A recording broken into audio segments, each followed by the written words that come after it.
নবীজি সাল্লাল্লাহু আলাইহি ওয়াসাল্লাম বিবাহ করার আগে নারীর 4টা গুণ দেখতে বলেছেন। 1 নাম্বার হলো লিমালিহা, ধন সম্পদ। স্ত্রীর ধন সম্পদ স্বামীর জন্য কাজে লাগে কিনা, আরো জোরে বলেন। 2 নাম্বার হলো ওয়ালি হাসাবিয়া, স্ত্রীর বংশ পরিচয় কেমন এটা দেখতে হবে। কেননা আপনি যেই মহিলাকে নিয়ে সারা জীবন সংসার করবেন, ওই মহিলার মা কেমন, বাবা কেমন, পরিবার কেমন, তার বংশ কেমন, এটা যদি না দেখে শুধুমাত্র ফেসবুকে হাই অ্যালোর মাধ্যমে যদি আপনার সম্পর্ক করে বিবাহ করেন, বলেন তো আপনার কপালে সমস্যা আছে না নাই? আর জোরে বলেন। আমার বন্ধুরা, এরপর নবীজি বললেন ওয়ালি জামালিহা, স্ত্রীর সৌন্দর্য দেখবে। কি দেখবে? আর জোরে বলেন না কেন? স্ত্রী কেমন এটা দেখবে। 4 নাম্বার হলো ওয়ালি দীনিহা, তার ভিতরে দ্বীনদারিতা আছে কিনা, ইসলাম আছে কিনা, পর্দা আছে কিনা, কোরআনের জ্ঞান আছে কিনা, স্বামীর বিষয়ে, স্বামীর খেদমত, স্বামীর সম্মান জানে কিনা, এটা দেখবা। নবীজি সাল্লাল্লাহু আলাইহি ওয়াসাল্লাম হাদিসের শেষ অংশে বলেন ফাযবার বিদাতি দীনি তারিবাত ইয়াদাক। ও আমার সাহাবীরা, মহিলার ভিতরে যদি 4টা গুণ না থাকে, তবে এই 4টা গুণের ভিতরে সবচাইতে তোমরা দ্বীনদারিতাকে বেশি প্রাধান্য দিবে। কি কাকে বেশি প্রাধান্য দিতে হবে? দ্বীনদারিতাকে বেশি প্রাধান্য দিতে হবে। কেননা একটা মহিলা যতই সুন্দর হোক না কেন, যতই সম্পদশালী হোক না কেন, ভালো বংশের হোক না কেন, তার ভিতরে যদি ইসলাম না থাকে, কোরআন না থাকে, ওই মহিলাকে বিবাহ করলে আপনার সংসার জাহান্নাম হয়ে যাবে, আপনার সংসারে অশান্তির কারণ হয়ে যাবে, তার ভিতরে যদি দিন না থাকে। এই জন্য ভাইরা আমার, যেমন তেমন নারীকে দেখে নারীর প্রেমে পড়া যাবে না, তাকে ভালোবাসার অফার দেওয়া যাবে না। তাকে বিবাহ করার আগে এই 4টা জিনিস দেখতে হবে। 4টা গুণ দেখার পরে সবচাইতে বেশি ধর্মদারিতাকে অর্থাৎ দ্বীনদারিতাকে বেশি প্রাধান্য দিতে হবে।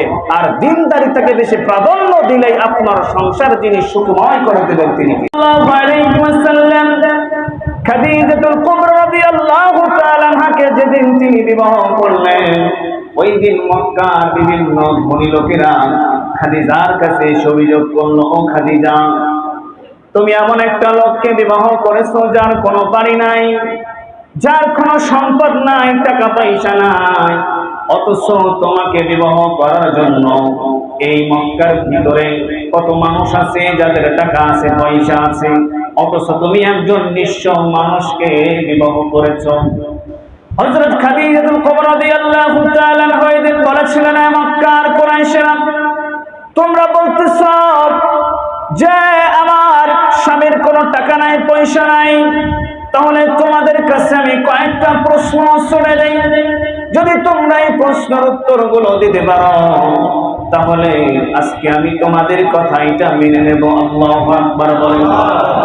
খাদিজাতুল কুবরা রাদিয়াল্লাহু তাআলা আনহা বললেন, এই মক্কার জমিনে তোমরা বলতো সবচাইতে সত্যবাদী লোকটা কে আছে?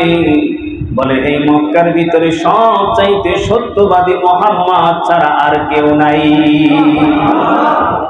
খাদিজাতুল কুবরা রাদিয়াল্লাহু তাআলা আনহা বললেন, এই সত্যবাদী লোকটাই হলো আমার স্বামী। খাদিজাতুল কুবরা রাদিয়াল্লাহু তাআলা আনহা আবার বললেন, বলো তো এই মক্কার ভিতরে মুহাম্মদুর রাসূলুল্লাহ সাল্লাল্লাহু আলাইহি ওয়াসাল্লামের চাইতে আর কোন সুন্দর যুবক আছে নাকি? বলে, না না, মুহাম্মদুর রাসূলুল্লাহর চাইতে এই মক্কার জমিনে আর একটা সুন্দর যুবক নাই। খাদিজাতুল কুবরা রাদিয়াল্লাহু তাআলা আনহা বললেন, এই সুন্দর যুবকটাই হলো আমার স্বামী। আরো জোরে বলেন না কেন? এবার বলতেছে, ওই যে বলেছিল নবীজির কোনো ঘর নাই, বাড়ি নাই, টাকা নাই, সম্পদ নাই। খাদিজাতুল কুবরা রাদিয়াল্লাহু তাআলা আনহা বললেন, ও মক্কার কাফিররা, তোমরা বলতেছো আমার স্বামীর টাকা নাই, সম্পদ নাই, তাহলে তোমরা শুনে রাখো, আমার স্বামীর যখন বিবাহ হয়ে গেল, আজকে থেকে আমার যত টাকা, যত পয়সা, যত দিরহাম আর দিনার আছে, সব সম্পদ আমি আমার স্বামীকে দিয়ে দিলাম। এবার বলো তো, এই মক্কার ভিতরে মুহাম্মদুর রাসূলুল্লাহর চাইতে আর কোন ধনী ব্যক্তি আছে নাকি? আরো জোরে বলেন না কেন? খাদিজাতুল কুবরা রাদিয়াল্লাহু তাআলা আনহা বললেন, এই মক্কার ভিতরে এখন সবচাইতে ধনী লোকটাই হলো আমার স্বামী। এই আরো জোরে বলেন না কেন? নবীজি সাল্লাল্লাহু আলাইহি ওয়াসাল্লাম যখন কোন সাহাবীকে বিবাহ দিতেন, এই গুণগুলোই দেখতেন। এবং শুধুমাত্র এটা নারীর জন্য নয়, আপনি মহিলা, আপনাকেও এই চারটা গুণ দেখে পুরুষকে বিবাহ করতে হবে, ঠিক কি না? নবীজি সাল্লাল্লাহু আলাইহি ওয়াসাল্লাম তার মেয়ে হযরত ফাতেমা রাদিয়াল্লাহু তাআলা আনহাকে বিবাহ দিলেন। পাত্র খুঁজতেছে, সাহাবীদের মধ্যে ঘোষণা দিল যে আমার ফাতেমাকে আমি বিবাহ দিব। যখন নবীজি এই ঘোষণা দিলেন, বড় বড় ধনী সাহাবীরা তারা এসে বলতেছে, ইয়া রাসূলুল্লাহ, আমি আপনার কন্যাকে বিবাহ করব। নবীজি বললেন না। আরেকজন এসে বলতেছে, আমি আপনার কন্যাকে বিবাহ করব। বলে না। নবীজি বললেন, আমার পছন্দের পাত্র এখনো আসে নাই। আল্লাহু আকবার। হঠাৎ করে সাইয়েদনা আলী রাদিয়াল্লাহু তাআলা আনহু তিনি মজলিসের ভিতরে সালাম দিয়ে বসে পড়েছেন। আল্লাহু আকবার বলেন। নবীজি সাল্লাল্লাহু আলাইহি ওয়াসাল্লাম আলীকে ডাক দিয়ে বলে, আলী, তুমি কি আমার ফাতেমাকে বিবাহ করবা? আলী রাদিয়াল্লাহু তাআলা আনহু বললেন, ইয়া রাসূলুল্লাহ, দিলে করব। সুবহানাল্লাহ। কি করব? দিলে করব। নবীজি সাল্লাল্লাহু আলাইহি ওয়াসাল্লাম মুস্কি হেসে বললেন, আলী, তুমি যে ফাতেমাকে বিবাহ করবা, দেন মোহর দিতে পারবা? বলে, ইয়া রাসূলুল্লাহ, এই যে দেখেন ঢাল আর তরবারি, এটা ছাড়া আমার কাছে আর কিছুই নাই। আরো জোরে বলেন দেখেন। বিবাহের অন্যতম শর্ত হচ্ছে স্ত্রীকে মোহর দিতে হবে। কিন্তু আজকে জামানায় এখন স্ত্রীর সাথে 2 নম্বরই করা হয়। কি করা হয়? 10 লাখ টাকা, 20 লাখ টাকা দিন মোহর, অথচ বাস্তবে জিরো। এরকম আছে না নাই? অথচ ইসলাম বিবাহকে সহজ করে দিয়েছে, দেন মোহর সহজ করে দিয়েছে। আর বাংলার জমিনে কিছু নারীবাদীরা তৈরি হয়েছে, যারা এই বিবাহকে পিছনে ফেলে জেনা, ব্যভিচার আর যৌনতাকে প্রমোট করার জন্য সংস্কারের নামে বেসংস্কারের দাবি তুলেছে। আমার বন্ধুরা, নবীজি সাইয়েদনা আলী রাদিয়াল্লাহু তাআলা আনহুকে ডাক দিয়ে বলেন, আলী, তুমি আমার মেয়েকে বিবাহ করতে চাও, তাহলে মোহর তো দেওয়া লাগে। একটা কাজ করো, ডাল আর তরবারিটা নিয়ে তুমি বিক্রি করে কিছু টাকা নিয়ে আসো।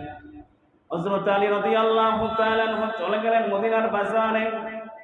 বাজারে যে যার কাছে যিনি ঢাল আর তরবারি বিক্রি করতেছেন, তিনি হলেন হযরতে আলীর আপন ভগ্নিপতি, হযরতে মানে ভাইরা যাকে বলে বাংলা ভাষায় ভাইরা, তিনি হলেন হযরতে ওসমান রাদিয়াল্লাহু তাআলা আনহু। হযরতে ওসমান রাদিয়াল্লাহু তাআলা আনহুর দোকানের সামনে দিয়ে আলী একবার এদিক যাচ্ছে, একবার সামনে, একবার পিছনে, বামে সামনে। ওসমান রাদিয়াল্লাহু তাআলা আনহু আলীকে ডাক দিয়ে বলে, আলী, কি ব্যাপার? তুমি আমার দোকানের সামনে দিয়ে অসময়, তোমাকে বাজারে দেখা যাচ্ছে। বলে, আমার বিয়ে। সুবহানাল্লাহ। কি? আমার বিয়ে। আলী রাদিয়াল্লাহু তাআলা আনহু ওসমান রাদিয়াল্লাহু তাআলা আনহু বললেন, কার সাথে? পাত্রীকে। বলে, আপনার শালী। সুবহানাল্লাহ। আপনার কি? হযরত ওসমান রাদিয়াল্লাহু তাআলা আনহু হচ্ছেন নবীজির জামাতা। নবীজি সাল্লাল্লাহু আলাইহি ওয়াসাল্লাম উম্মে কুলসুম এবং রুকাইয়া রাদিয়াল্লাহু তাআলা আনহুমা, এই দুইজন কন্যাকে হযরত ওসমানের সাথে নবীজি বিবাহ দিয়েছিলেন। সুবহানাল্লাহ।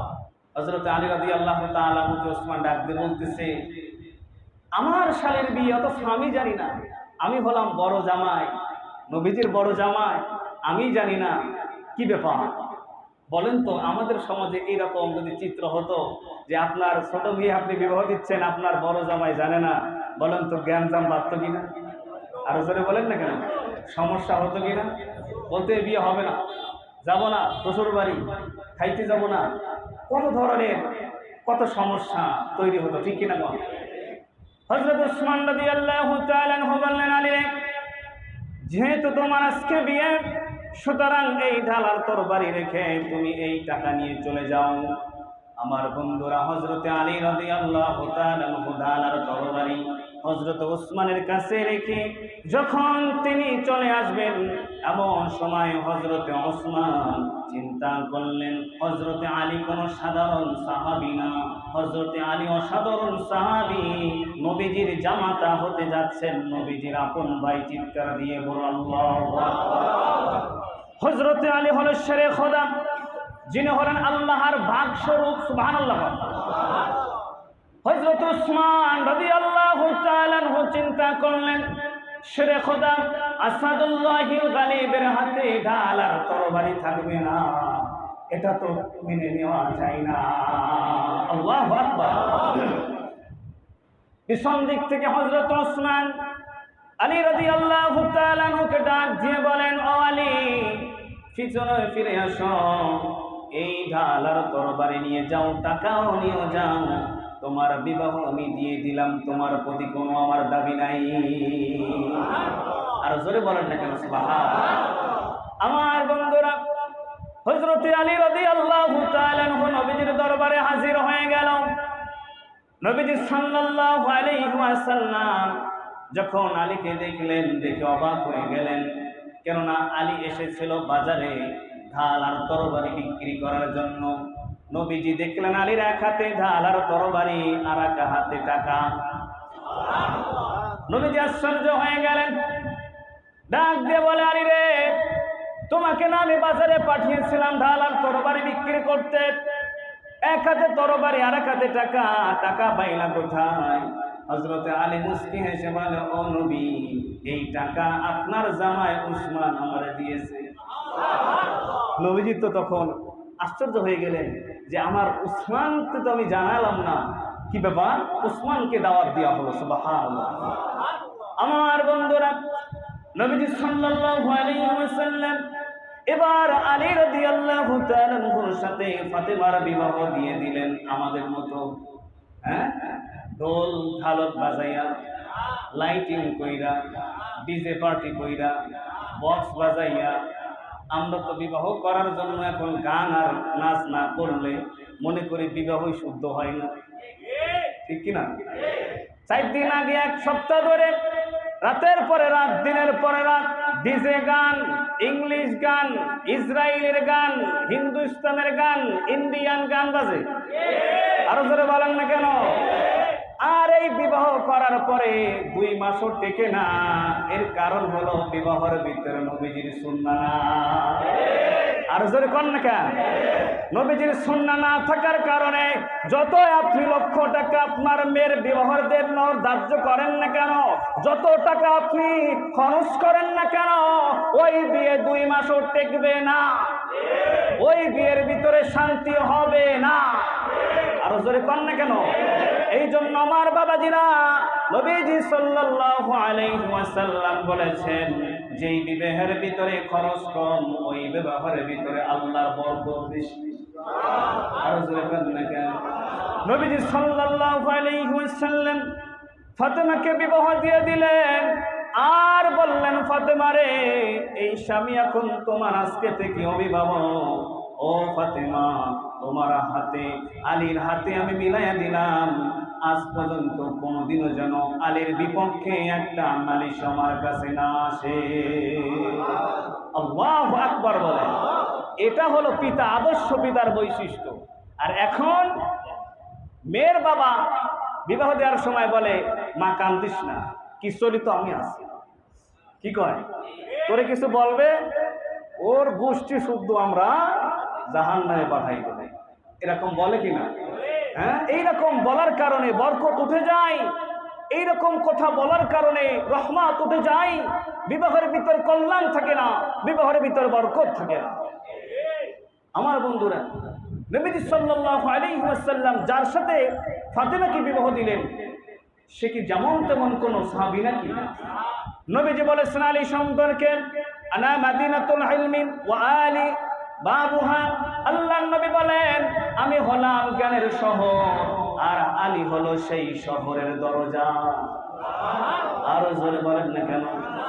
একদিন হযরতে আলী রাদিয়াল্লাহু তাআলা আনহু তিনি যুদ্ধে বের হবেন অথবা সফরে বের হবেন, এমন সময় ফাতেমা রাদিয়াল্লাহু তাআলা আনহা ডাক দিয়ে বলে, স্বামী রে, আমার বিবাহ হয়েছে অনেক দিন হলো, অথচ আপনি আমাকে ভালো কোনো কাপড় পরাই করে দিলেন না। এই দিকে খাবার নাই, হযরতে হাসান আর হুসাইন কান্না করছে। আল্লাহু আকবার। স্ত্রী যখন স্বামীর কাছে আবদার করল, হযরতে আলীর মনটা ছোট হয়ে গেল। কেননা আদর্শবান স্বামী যারা হয় তারা সব সময় স্ত্রীকে খুশি রাখতেই চায়, ঠিক কি না? যারা আদর্শবান স্বামী তারা নিজে কষ্ট করতে চায়, কিন্তু স্ত্রীকে কষ্টে রাখতে চায় না, সন্তানকে কষ্ট রাখতে চায় না। হযরত আলী রাদিয়াল্লাহু তাআলা আনহু ফাতেমার কথা শুনে মনে বড় কষ্ট পেলেন এবং তিনি মনটা কষ্ট কালো হয়ে গেল, ছোট হয়ে গেল। তিনি নিজে নিজে ভাবলেন, আসলে আমি তো ফাতেমাকে কিছুই দিতে পারলাম না। এই দৃশ্য হযরত হুসাইন রাদিয়াল্লাহু তাআলা আনহু দূর থেকে দাঁড়িয়ে দেখতেছে। আর জোরে বলেন না কেন? আমার বন্ধুরা, হযরত হুসাইন রাদিয়াল্লাহু তাআলা আনহু তিনি চলে গেলেন নবীজির কাছে, ডাক দিয়ে বলেন, ও নানা, আজকে তোমার কাছে একটা নালিশ নিয়ে এসেছি আমার মার ব্যাপারে। বলে, কি নালিশ? কই নালিশ হলো এই, আমার মা আমার বাবার কাছে কাপড় চেয়েছে, আমার বাবা কিনে দিতে পারে না। আমি বাবার মুখের দিকে তাকিয়ে দেখলাম আমার বাবা অনেক কষ্ট পেয়েছে গো নবী। ও নানা, আমার বাবা অনেক কষ্ট পেয়েছে, বাবার মুখটা ছোট হয়ে গেছে, কালো হয়ে গিয়েছে। নবীজি বলে, হুসাইন তুমি আমাকে সাথে নিয়ে যাও। নবীজি সাল্লাল্লাহু আলাইহি ওয়াসাল্লাম এবার ফাতেমার বাড়িতে চলে গেলেন। ফাতেমাকে ডাক দিয়ে বলেন, মারে, তুমি নাকি স্বামীর কাছে কাপড় চেয়েছো। ও ফাতেমা, তুমি নাকি আলীকে কষ্ট দিয়েছো। ফাতেমা, তুমি জানো না স্বামীর মনে কষ্ট দিলে আল্লাহ বেজার হয়ে যায়। ও ফাতেমা, এই অবস্থায় যদি তোমার মৃত্যু হয়ে যায় তোমার জন্য জাহান্নাম হারাম হয়ে যাবে। আল্লাহু আকবার বলে।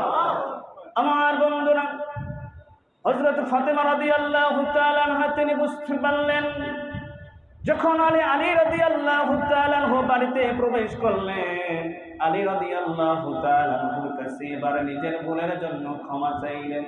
ডাক দিয়ে বলেন, স্বামী রে, আপনি যদি আমাকে ক্ষমা না করেন তাহলে আমার আল্লাহ বেজার হয়ে যাবে, আমার আল্লাহ খুশি হয়ে যাবে, আপনি আমারে ক্ষমা করে দেন। আমার বন্ধুরা, নবীজি সাল্লাল্লাহু আলাইহি ওয়াসাল্লাম হাজির। এই সময় হযরতে ফাতেমা ক্ষমা চাইতেছে আলীর কাছে।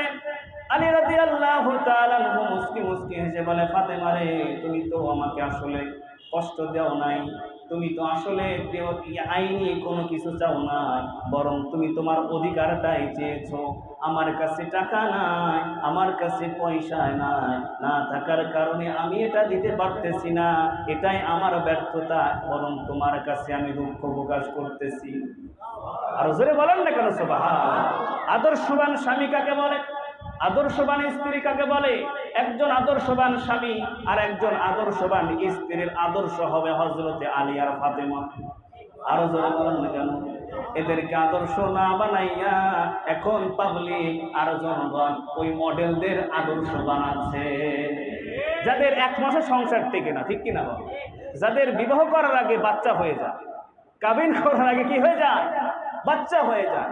এই জন্য আমার ভাইয়েরা, নিজেকে বাঁচাতে হলে, জাহান্নামের আগুন থেকে নিজেকে বাঁচাতে হলে সর্বপ্রথম আল্লাহর জন্য বিবাহ করতে হবে। আল্লাহ তাআলা এই জন্য বলেন, ইয়া আইয়ুহাল্লাযীনা আমানু কু আনফুসাকুম ওয়া আহলিকুম নারা।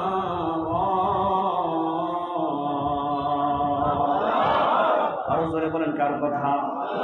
আমার ভাইয়েরা, এবার আল্লাহ পাক রব্বুল আলামিন বললেন, তুমি নিজেকে বাঁচানোর পরে তুমি তোমার পরিবার পরিজনদেরকে জাহান্নামের আগুন থেকে বাঁচাও। পরিবার পরিজনদেরকে জাহান্নামের আগুন থেকে বাঁচাতে হলে সর্বপ্রথম পরিবার যারা আছে, স্ত্রী আপনজন, সবার ভিতরে যার ভয় ঢুকায় দিতে হবে তিনি কে? আল্লাহ বলেন ওয়া আনযির আশীরাতাকাল আকরাবিন। যখন নবীজি নবুয়াত পেয়ে গেলেন, রিসালাত পেয়ে গেলেন, আল্লাহ বলেন নবী মানুষকে দাওয়াত দেওয়ার আগে আপনি আপনার পরিবার পরিজনদেরকে আগে ইসলামের দাওয়াত দেন, ইসলামের বাণী শোনান, আল্লাহর ভয় এদের অন্তরে দিয়ে দেন। কেননা মানুষকে প্রচার করার আগে যদি মানুষ আপনার পরিবারের প্রতি সন্তুষ্ট না হয়, আপনার পরিবার যদি ইসলামের পথে না চলে, তাহলে মানুষ আপনাকে এর জন্য কষ্ট দিতে পারে। এই জন্য আমি আল্লাহ সবার আগে আপনার পরিবারের দিকে আইন পূরণ করে দিলাম। আর জোরে বলেন না কেন সুবহানাল্লাহ। ভাইয়েরা আমার, এজন্য সবার আগে নিজেকে জাহান্নামের আগুন থেকে বাঁচাতে হবে আর পরিবার পরিজনদেরকে বাঁচাতে হবে। আমরা এখন কি করি? নিজের পরিবারের দিকে খোঁজ না রেখে, নিজের স্ত্রীর খোঁজ না রেখে আমরা চলে যাই তাবলীগে, ঠিক কিনা বলেন? 40 দিনের তাবলীগে জামাতে চলে যাচ্ছেন, এই দিনে স্ত্রী বেপরদায় বাজার করতেছে, আছে না? তাবলীগের বিরোধিতা করি না, তাবলীগ আছে বলে ইসলাম আছে, তাবলীগ আছে বলে এখনো বাংলাদেশের মুসলমানদের কাছে ইসলামের বাণীগুলো পৌঁছানো হয়, ঠিক কিনা বলেন? এই জন্য আমাদের ভিতরে যে নিয়ম আছে এই নিয়মটা পরিবর্তন করতে হবে। তাবলীগে যাওয়ার আগে নিজের স্ত্রীকে আগে পর্দা করানো লাগবে, নিজের পরিবারের প্রতি ইসলামের বিধানকে প্রতিষ্ঠিত করা লাগবে। আল্লাহ এবং রাসূলের সুন্নাহ দিয়ে পরিবারকে যদি আমরা প্রতিষ্ঠিত করতে পারি, তবে আমরা জাহান্নাম থেকে বাঁচবো, তবেই শান্তির মা বাঁচতে পারবো। আর জোরে বলেন না কেন? আল্লাহ তাআলা আমাদের সবাইকে তৌফিক দান করুন বলে আমিন। ওমা তৌফিক ইল্লা বিল্লাহ। যারা সুন্নাত পড়েননি